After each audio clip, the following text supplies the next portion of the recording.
सर्दियों की शाम में गरमा-गरम एक कश्मीरी चाय का कप मिल जाए तो क्या ही बात है। 2 कप पानी डाल देंगे, इसके अंदर 2 छोटी इलायची, लौंग 3 अदद, बादियान का फूल, दालचीनी का टुकड़ा डालकर उबाल लेंगे। इसके साथ ही डाल देंगे कश्मीरी चाय 2 चम्मच, अच्छे से इसको पका लेंगे। साथ ही हस्बे ज़रूरत नमक डाल देंगे आधी चम्मच, 1/4 चम्मच डाल देंगे बेकिंग सोडा।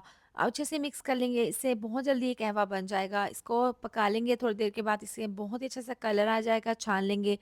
2 कप दूध डाल देंगे, इसको उबाल लेंगे, चीनी हस्बे ज़रूरत डाल देंगे, छुहारे बारीक काट कर, बारीक कटे हुए बादाम, पिस्ते 2 चम्मच, साथ ही डाल देंगे खोया, इसको अच्छे से मिक्स कर लेंगे और 2 चम्मच जामी श्री डालकर इसको अच्छे से पका लेंगे।